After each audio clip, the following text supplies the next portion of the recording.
Hi friends, இன்றைக்கி பார்த்தீங்கன்னா நம்ம வந்துட்டு ஆல்ரெடி இந்த டிசைன் போட்டு வச்சுருந்தோம். நீங்கள் இந்த டிசைன் போட்டு பழகிட்டீங்க அப்படின்னா நீங்கள் போட்டதை எனக்கு சென்ட் பண்ணுங்கள். அடுத்தது பார்த்தீங்கன்னா நேற்று வந்து ட்ரேசிங் எப்படி போடுறது அப்படின்னு ஒரு கிளாஸ் வந்து பார்த்தோம். நம்ம அதில் எடுத்து வச்ச ட்ரேசிங் வந்து இதுதான். ஸோ இந்த மெத்தட் எல்லாருக்கும் தெரிஞ்சிருக்கும், தெரியலன்னா தெரிஞ்சுக்கோங்க. நான் ப்ராப்பராக எப்படி சொல்லிக் கொடுக்கணுமோ அதே மாதிரி சொல்லித்தரேன்.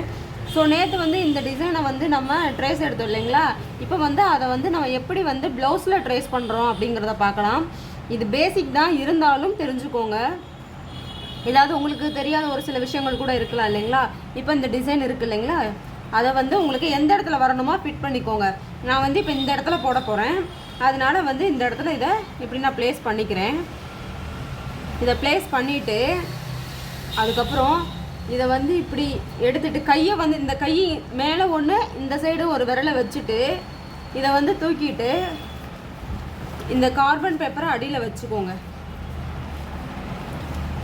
நம்ம மேக்ஸிமம் பேசிக்காக எல்லாருக்கும் எப்படி சொல்லிக் கொடுப்போமோ அதே மாதிரி தான். ஸோ தெரியாதவங்களும் இருப்பீங்க, தெரிஞ்சுக்கிட்டவங்களும் இருப்பீங்க. ஸோ வந்து தெரிஞ்சுக்கோங்க. இப்போ இந்த மாதிரி ப்ளேஸ் பண்ணிவிட்டு இது மேலே எழுதக்கூடாது. இந்த பென் வந்து யூஸ் ஆகக்கூடாது. அதாவது இது எழுதாது. எழுதுகிற பென் வந்து நீங்கள் மேலே பண்ணினீங்கன்னா உங்களுக்கு அழுத்தமாக விழுகாது. எழுதாத பெனில் வந்துட்டு நீங்கள் வந்து டிசைன் போட்டிங்க அப்படின்னா அது வந்து கொஞ்சம் அழுத்தமாக விழுவும். இதோட இங்க்கும் போய் இதில் படாது. ஏன்னா இங்கு பட்டுச்சு அப்படின்னா சீக்கிரம் வந்து நம்ம ட்ரேசிங் எடுக்கிற பேப்பர் வந்து கிழிஞ்சிரும். அதனால் எழுதாத ஒரு பென்னில் எடுத்து இந்த மாதிரி வந்து ட்ரேசிங் பண்ணிக்கோங்க.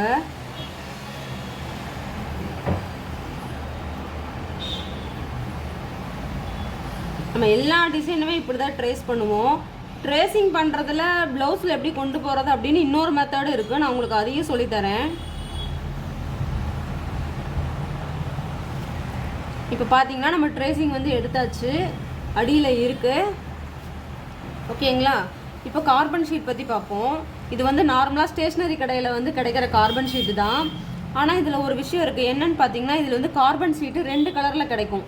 ஒன்று வந்து இந்த ப்ளூ கலர், ஒன்று இன்னொன்று பார்த்தீங்கன்னா எல்லோ கலர். அந்த எல்லோ கலர்லாம் வந்துட்டு ரொம்ப டார்க்காக ப்ளூ சாரீ,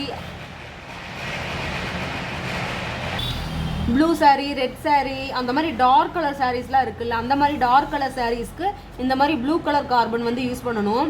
இதுவே லைட் கலர் சாரீஸாக இருக்குது அப்படின்னா இந்த ப்ளூ கலர் நம்ம யூஸ் பண்ணோம்னா இதுவே வந்து பெரிய ஒரு அங்கங்கே வந்து இந்த கலர் வந்து தெரியும். ஸோ நீங்கள் அப்போ லைட் கலர் யூஸ் பண்ணிங்கன்னா அது வந்து உங்களுக்கு நல்லாயிருக்கும். அப்போதைக்கு லைட் கலருக்கு yellow colour carbon, dark colour சாரீஸ்க்கு இந்த மாதிரி ப்ளூ கலர் கார்பன் வந்து யூஸ் பண்ணிக்கணும். இப்போ பார்த்தீங்கன்னா நம்ம ட்ரேசிங் வந்து எடுத்துட்டோம். இந்த ட்ரேசிங் வந்து அடியில் இருக்குது. இப்போ வந்து எழுதுகிற பென் எடுத்துக்கோங்க. அதை எடுத்துகிட்டு உங்களுக்கு ஏதாவது இங்கே லைட்டாக தான் தெரியுது அப்படின்னா அது மேலேயே வந்து இந்த மாதிரி வந்து போட்டுக்கோங்க. அது லைட்டாக தான் தெரியுது அப்படிங்கிற பட்சத்தில் போட்டுக்கோங்க. இல்லை உங்களுக்கு நல்லா டார்க்காக விழுந்துருச்சு அப்படின்னா தேவையில்லை. எனக்கு இதெல்லாம் ஓகே, இதுவெல்லாம் ஓகேவாக தான் தெரியுது. ஸோ நம்ம இதை வந்து இப்போ எப்படி அடிக்கிறதுன்னு பார்க்கலாம். ஓகே ஃப்ரெண்ட்ஸ், இப்போ வந்து எப்படி அடிக்கிறதுன்னு பார்க்கலாம். இன்றைக்கி பார்த்தீங்கன்னா நான் வந்து ஒரு ஸ்கை ப்ளூ கலரில் சில்க் த்ரெட் போட்டிருக்கேன். இதில் வந்துட்டு எப்படி அடிக்கிறதுன்னு பார்க்கலாம். இப்போ நீங்கள் ஒரு டிசைன் அடிக்கிறீங்க அப்படின்னா இப்போ கோடு நம்மளை நோக்கி வருது அப்படிங்கும்போது நம்மளை பார்த்து தான் இதை வச்சுக்கணும். அதாவது நம்ம வந்து நேராக இருக்க மாதிரி இதை வச்சுக்கணும். இப்போ இந்த சைடு அடிக்கிறீங்க, கோடு வந்து இப்படி வருதுன்னா நம்மளை பார்த்து மட்டும்தான் எப்போவுமே அடிக்கணும். அது வந்து எப்படி நம்ம தெரிஞ்சுக்கிறது அப்படின்னா டிசைனுக்கு தகுந்த மாதிரி. இப்போது இந்த லீஃப் டிசைன் வந்து இப்படி என்னை பார்த்து வருது. ஸோ நான் இதை அடிக்கிறதும் வந்து என்னை பார்த்து அடிக்கிற மாதிரி வச்சுக்கிறேன். இப்போ இந்த மொட்டை டிசைன் வந்து இந்த சைடு பார்த்து வருது. அப்போ நான் திருப்பி என்னை பார்த்து அடிக்கிற மாதிரி நான் வச்சுக்கிறேன். ஓகேங்களா. உங்களுக்கு புரியலைன்னா மறுபடியும் இந்த வீடியோவை கொஞ்சம் ரிவைண்ட் பண்ணி கேட்டு பாருங்கள். இப்போ எப்படி அடிக்கிறதுன்னு பார்க்கலாம்.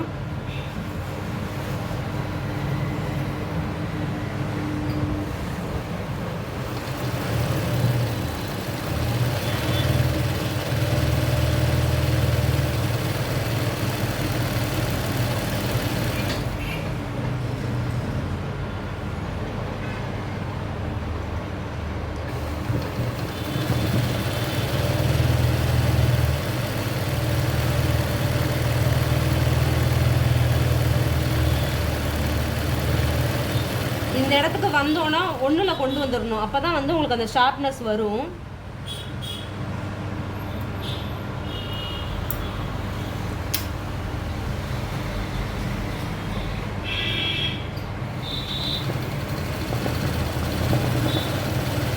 இப்படியே நம்ம அந்த ஷேப்லேயே பேக்கில் அடிச்சுட்டு போகிறோம்.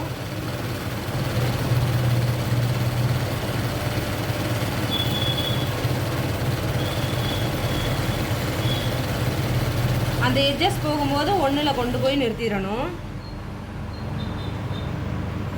அடுத்தது இப்போ நம்ம பேக்லேயே அடிச்சுட்டு போக போகிறோம்.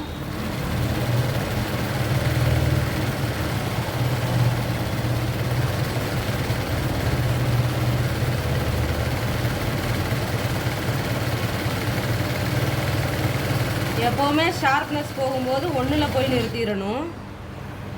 இப்போ திருப்பி ஒன்றுலேருந்து ஆரம்பித்து அப்படியே 2, 3 அந்த மாதிரி வந்து அப்படியே 3லேயே கண்டினியூ பண்ணணும்.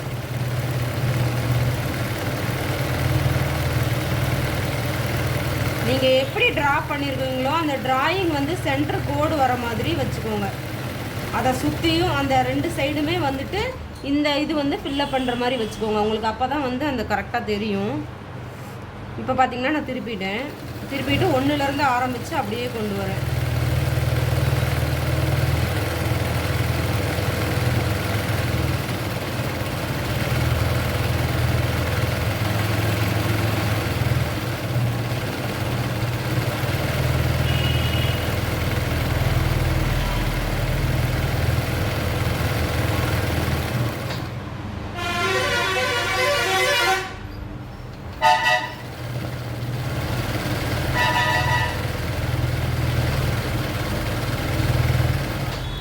பார்த்துட்டிங்களா?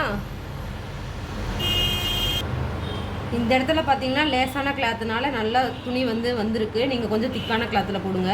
இப்போ வந்து பாருங்கள், இந்த டிசைன் வந்து இப்படி வருது. ஸோ நம்ம அதனால இப்படி தான் போடணும். இந்த இடம் வந்து நல்லா பட்டையாக வர மாதிரி தான் போடணும்.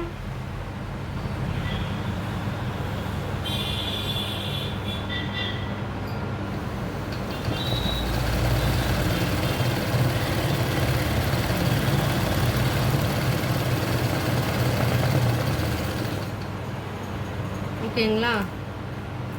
அடுத்தது அப்படியே இந்த இடத்துக்கு கொண்டு வந்துடுங்க. நெக்ஸ்ட்டு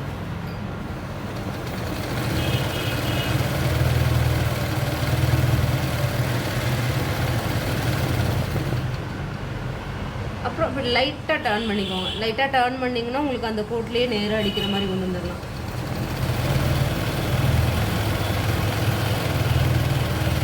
இப்போ அப்படியே ரிவர்ஸ் போயிட்டு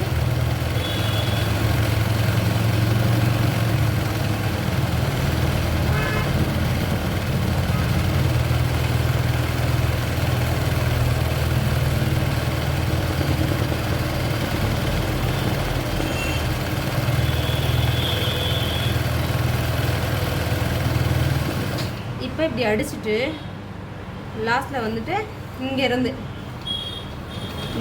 அப்படியே இப்படி ஸ்ட்ரைட்டாக போட்டுருங்க. அது மேலேயே போட்டுக்கலாம், ஒன்றும் ப்ராப்ளம் இல்லை.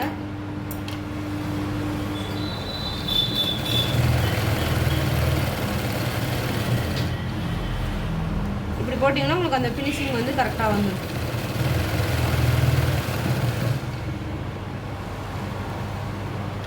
ஓகேங்களா? இப்போ போட்டாச்சு. இப்போ வந்து லாஸ்ட்டில் நம்ம என்ன பண்ணுவோம்னு பார்த்தீங்கன்னா, இதிலேருந்து நம்ம அங்கன்னு மாற்றி நகர்த்தணும் இல்லைங்களா? அதில் இருக்கிற த்ரெட்டு எல்லாத்தையுமே கட் பண்ணிக்கணும். அப்போ தான் அதனுடைய ஃபினிஷிங் வந்து தெரியும்.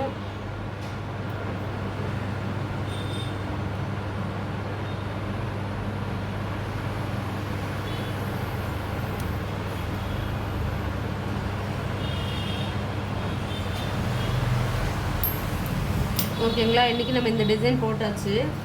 இது வந்து ட்ரை பண்ணி பாருங்கள் எப்படி வருதுன்னு.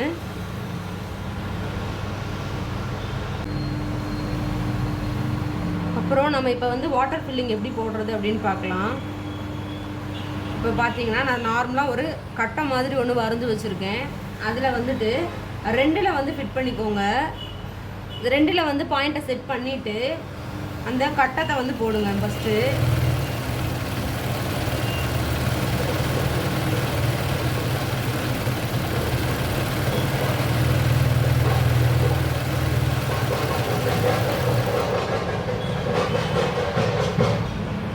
இந்த கட்டம் வந்து நம்ம எதுக்கு இப்போ போடுறோன்னு பார்த்தீங்கன்னா, ஆரி ஒர்க்கில் பானி ஸ்டிச்சுன்னு கேள்விப்பட்டிருப்பீங்க.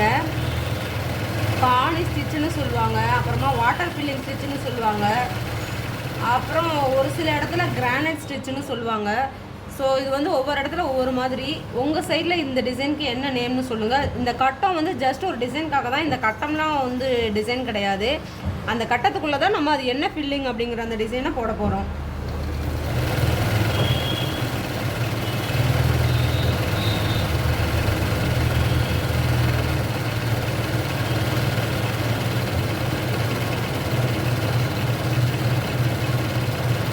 நான் இந்த கட்டத்தை ஏன் போடுறேன்னா, அந்த கட்டம் வந்து எப்படி வருது அக்யூரேட்டாக அப்படிங்கிறத நீங்கள் இப்போ இந்த அளவுக்கு போடணும்.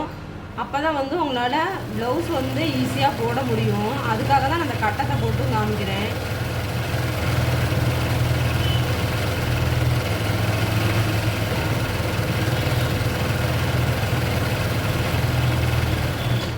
ஓகேவா? ஃபஸ்ட்டு வந்து இந்த கட்டத்தை போட்டோம். நீங்களும் போட்டு பழகுறதுல நான் எப்படி சொல்லி கொடுக்குறேனோ அதே மாதிரி போடுங்க.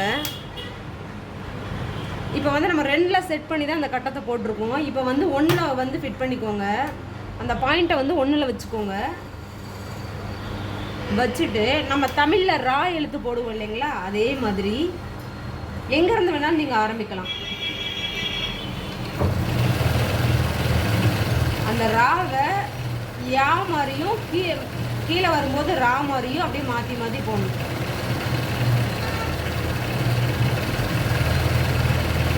மேலேருந்து கீழே வரும்போது ரா மாதிரி தெரியும், கீழேருந்து போகும்போது அது யா மாதிரி தெரியும். அந்த மாதிரி வந்து போட்டுக்கோங்க.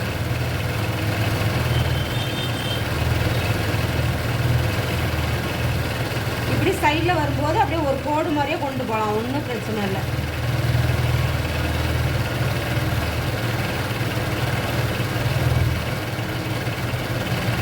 இப்போ வரும்போது கொஞ்சம் நம்மளுக்கு எந்த மாதிரி கை வாட்டம் வருதோ அந்த மாதிரி நீங்கள் கொண்டு போய்க்கலாம்.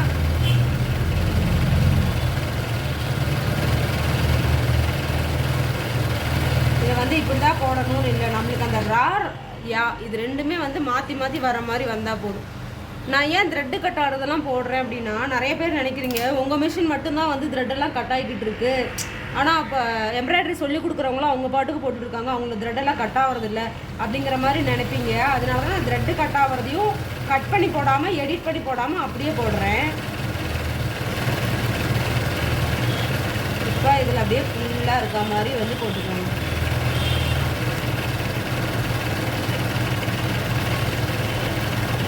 ஓகேங்களா? அவ்வளோதான். இது யாரும் இந்த ஒர்க்கிங்க்கெல்லாம் வந்து ரூல்ஸ் எல்லாம் போடல. இதை இப்படி தான் போடணும், அதை அப்படி தான் போடணும்லாம். எல்லாருமே அவங்கவுங்க எக்ஸ்பீரியன்ஸ் படி அவங்களுக்கு எப்படி தெரியுமோ அது மாதிரி தான் போட்டுக்கிறாங்க.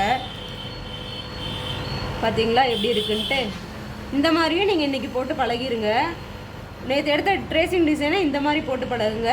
அப்புறமா இதையும் வந்து இன்றைக்கி போட்டு பழகி எனக்கு சென்ட் பண்ணுங்கள். ஓகேங்களா? வேறு ஏதாவது டவுட்ஸ் இருந்துச்சு அப்படின்னா எனக்கு வந்துட்டு மெசேஜ் போடுங்க, நான் ரிப்ளை பண்ணுறேன். பாருங்கள், அடுத்தது ஒரு டிசைன் இதே மாதிரி ஒரு சில்க் த்ரெட்லேயே போடுற டிசைன் ஒன்று சொல்லித்தரேன். நான் எப்போவுமே சொல்லியிருக்கேன், நீங்கள் வந்து ஒரு ஒர்க்கை ஸ்டார்ட் பண்ணும்போது இந்த நூலை வந்து நார்மல் சிங்கர் மிஷினில் இருக்க மாதிரி இப்படி நார்மலாக விட்டுட்டு நீங்கள் வந்து இதை அடிக்க முடியாது.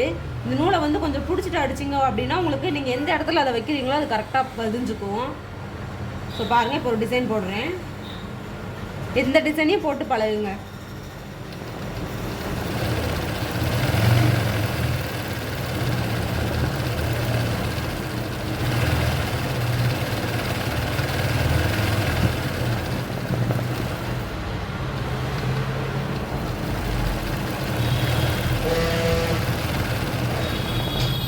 இப்போ நேராக இருக்கிற மாதிரி நான் 3 போட்டேன். அடுத்தது இதுக்கு பக்கத்துலேயே திருப்பி சைடில்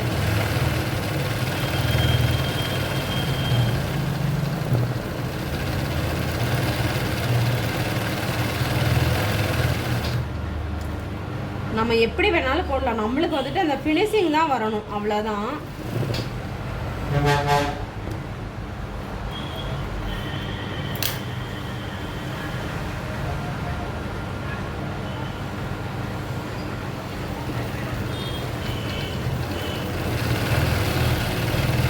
இந்த மாதிரி எதுக்கு மாதிரி போட்டும் நம்ம போடலாம், இல்லைன்னா பக்கத்தில் போட்டும் போடலாம். இந்த பெடல் ஃபங்க்ஷன் மட்டும் நீங்கள் தெரிஞ்சுக்கிட்டீங்க அப்படின்னா உங்களால் ஈஸியாக வந்து இதை போட முடியும். இந்த பெடல் ஃபங்க்ஷனை நல்லா தெரிஞ்சுக்கிறதுக்கு என்ன பண்ணணும் அப்படின்னு பார்த்தீங்கன்னா, நீங்கள் அடித்து பார்த்துக்கிட்டே இருக்கணும். நீங்கள் அடிக்கும்போது நீங்கள் காலை எப்படி நவுத்துறீங்க, இது வந்து எப்படி நகருது, பாயிண்ட் வந்து எப்படி நகருது அப்படிங்கிறத அனலைஸ் பண்ணிக்கிட்டே இருக்கணும். நீங்கள் அடிச்சுக்கிட்டே இருந்தால் மட்டும் பத்தாது, நீங்கள் என்ன பண்ணுறீங்க, இங்கே மெஷினில் என்ன ஆகுது அப்படிங்கிறத அனலைஸ் பண்ணிக்கிட்டே இருக்கணும். இப்போ பார்த்தீங்கன்னா எடுத்தாச்சு. நான் அந்த மாதிரி எக்ஸ்ட்ரா இருக்கிற த்ரெட்டெல்லாம் கட் பண்ணி விட்டுக்கிறேன். நம்ம இழுக்கும்போது இப்படி அடியிலையும் த்ரெட்டு வரும், அந்த த்ரெட்டையும் வந்து நம்ம கட் பண்ணிப்போம். பாருங்கள் நம்ம இன்றைக்கி என்ன போட்டிருக்கோம் அப்படின்னு சொல்லிட்டு. இன்றைக்கி வந்து இந்த ஸ்கை ப்ளூ கலரில் போட்ட 3மே வந்து நம்ம இன்றைக்கி போட்டது. ஸோ இதையும் போட்டு பழகிருங்க. இன்றைக்கி நான் ரொம்ப முக்கியமான ஸ்டிச்சஸ் எதுவோ அது மட்டும்தான் நான் சொல்லித்தரேன். ஏன்னா இதுதான் நம்மளுக்கு ரொம்ப முக்கியம். ஃபஸ்ட்டு வந்து நம்ம இதை ஈஸியாக கற்றுக்கணும், அதுக்கப்புறம் நம்ம மீதி இருக்க எல்லாமே கற்றுக்கலாம். Thank you friends. நெக்ஸ்ட்டு யூஸ்ஃபுல்லான வீடியோஸில் பார்க்கலாம்.